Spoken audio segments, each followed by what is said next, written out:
Hey all you action figure enthusiasts out there, JC here with another T&I toy review. And today's review is in association with MarvelousNews.com, your #1 news source for everything Marvel. And for today's review, I'm going to be taking a look at the brand new SH Figuarts Avengers Infinity War Iron Spider figure from Tamashii Nations and Bandai. Now this figure comes in a window box. You've got the figure displayed. Down below you've got the Avengers Infinity War movie logo and a picture of Iron Spider. On the sides you just have images of the figure. On this side really you just have the logo. And then on the back of the packaging you have more images of the figure showing off various poses and accessories that come with it. And then a bunch of writing I really can't read. Alright, let's get this open and take a look at what's inside. Okay, so here's a look at the figure outside the packaging along with the other contents. Now, first of all, you get an instruction sheet that goes over how to work all the accessories and everything. It is in a foreign language, but they have provided pictures. Most of it is pretty self-explanatory, but again, they have provided this instruction sheet.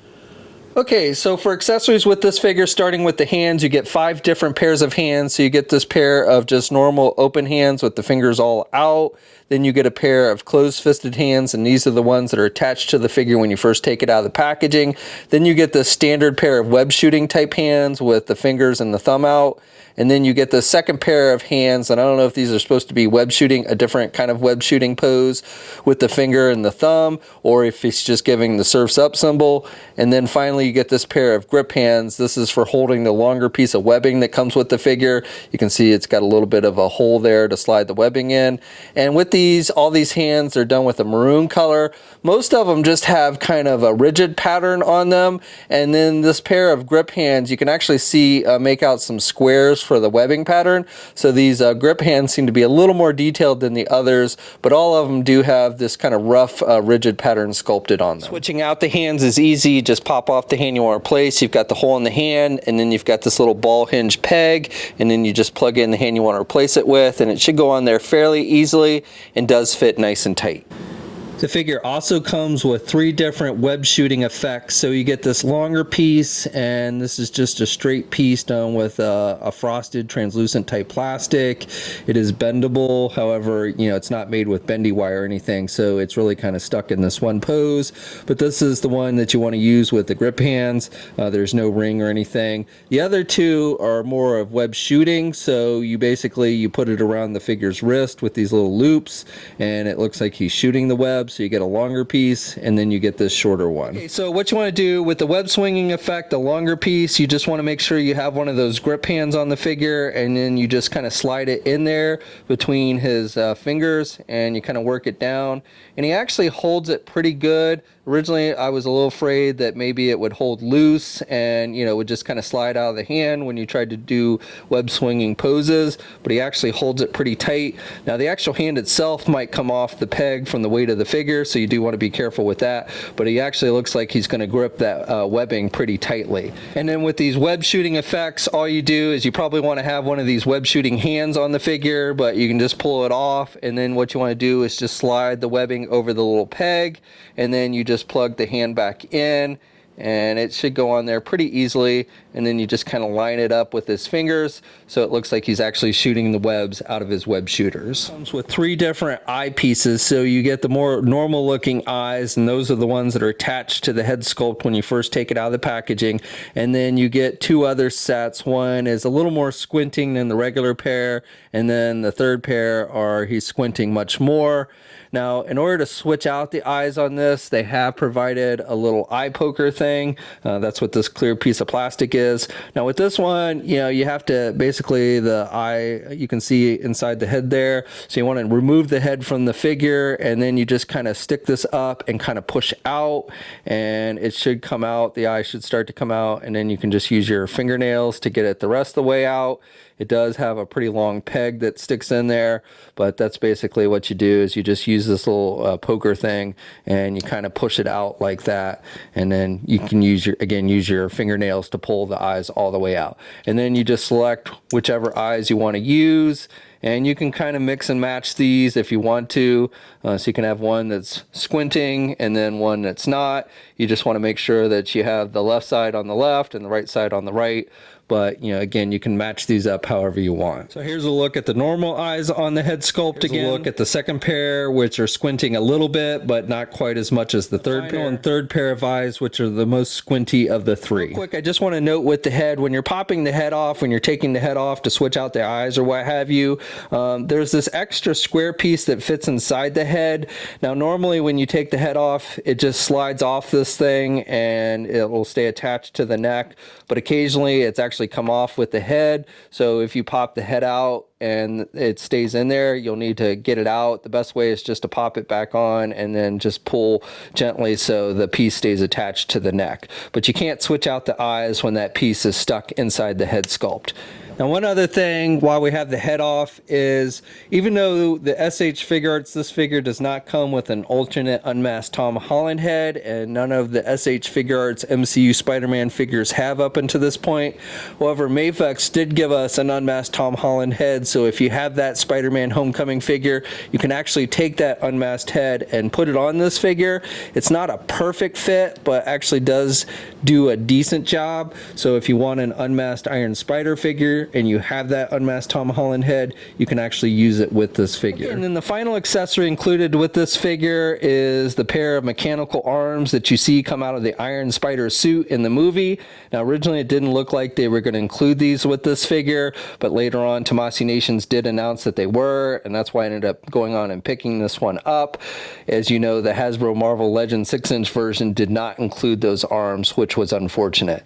But the way they've done this is all four arms attached to this back piece, which you then plug into the figure, which I'll show you in a moment. So this back piece looks like Spider-Man's costume. You've got a part of that spider insignia on there. And then each arm is, they're not removable. You can't pull the arms off. You can rotate them a little bit on that base, but they don't really rotate very much.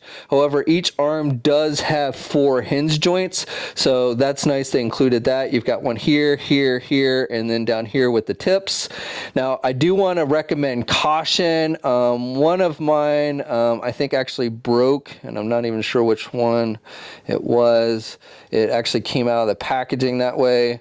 Of course, now I slid it back on and it stays on there, this one. So you can see, looks like the plastic piece broke and doesn't actually fully hook on there, and will, as you're moving it, will maybe have a tendency to slide off. I think that broke. I think that's supposed to be a full piece. I don't think it's supposed to come off like that. So, you know, it is a pretty thin plastic with those joints, so you do want to be careful.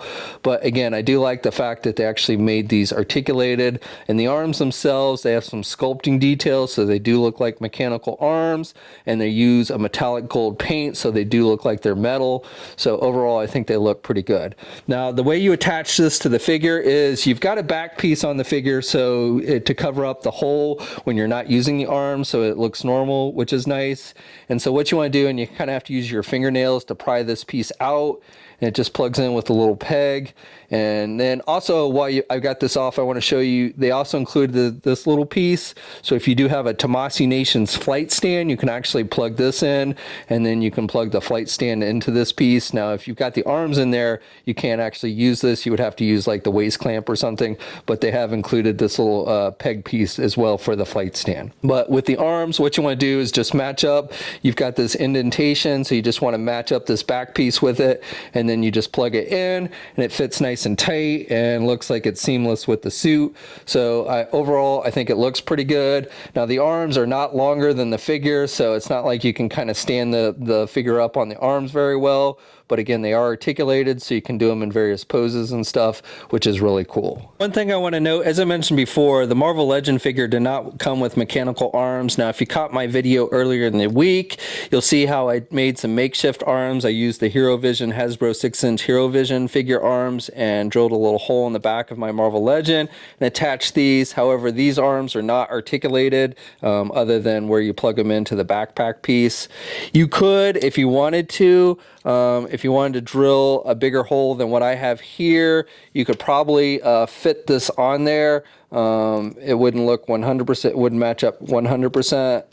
But you could probably, if you really wanted to find a way to get these on there, if you wanted to drill a bigger hole in your Marvel Legend figure, you could probably make that work. So for the figure itself, now I don't have the Spider-Man Homecoming version, the SH Figuarts Spider-Man Homecoming figure, so I'm guessing that it might use pretty much the same figure, only with different paint applications and a few minor modifications, but I don't know that 100% sure since I don't have that figure.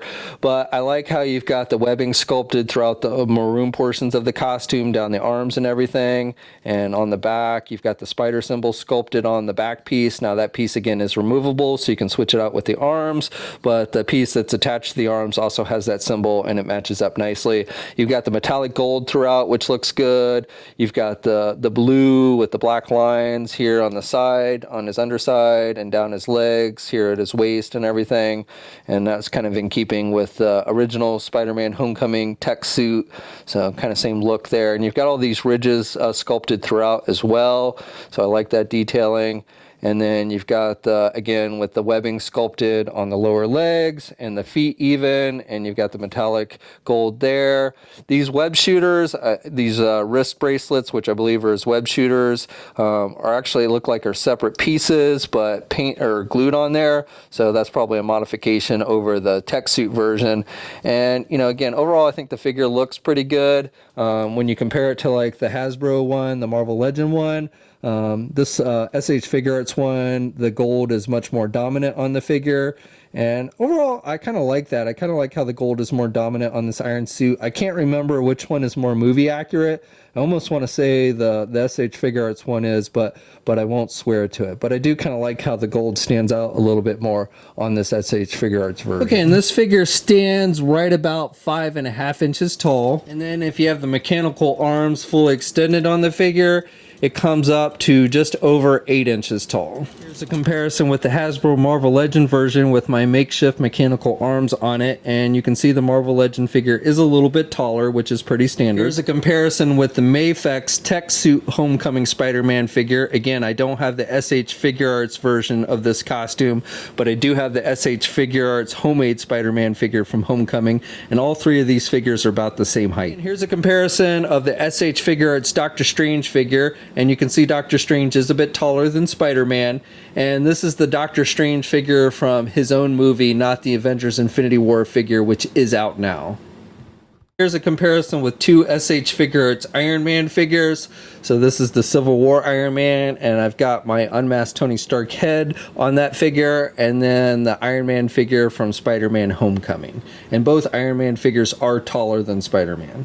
So for articulation on this figure, you can turn the head to the left and to the right, and he can look down really good, so you get movement with the entire neck, or you can just move the head itself. When you just move the head, he can look down about that much, but you get overall good head movement. You can also pivot the head to the left and the right, and that neck moves, pivots as well.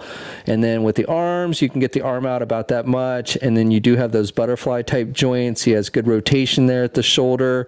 He's got pretty good crossover with this one. And so overall arm movement's pretty good. Actually, you can get the arm out about that much, so you can actually get it out pretty good there. And then does not have a true bicep swivel, but you do have rotation up high there where it attaches with that ball peg joint there. And then with the arms, you know, you got good bending there at the arms, and then with the wrist, you've got rotation. You got those little hinge joints, so you got up and down movement, or if you turn that ball hinge, then you got side to side movement with the hands. You have a midsection joint, so you've got rotation there at the midsection. You can pivot to the left and the right there at the midsection. Don't get a whole lot of crunch. It just attaches there with a ball peg, so if it pops off, you can pop it back on, but you don't really get much in the way of actual ab crunch with this one, and can't look back very much either. About that much he can look back. You do have a waist swivel, so you've got good rotation there at the waist, and again you can pivot a little bit there at the waist, but not too much. This crotch piece is a separate piece on the figure, and you can bend forward a little bit there at the midsection, but if you do it too much, again it's going to pop off because it just attaches with that ball joint. And then with the legs, he can do the splits that much. You can get the leg up high really good, and you can do the leg back really good, which is nice for web shooting or web swinging poses. You have a thigh swivel up high there, and then you also have, you basically have rotation up high there, and then you have an actual thigh swivel as well, which is nice. And then you have a good bending there at the knee. With the feet, you have up and down movement, and you do have ankle pivot with these. You also have rotation with the foot and have toe articulation as well. And then no peg holes on the bottom of the feet. So that's my review. So overall, I think this is a pretty solid figure. The overall look is nice. I like the metallic gold on the figure. I like you get the web shooting effects with this one. Multiple pairs of hands and eyes as well.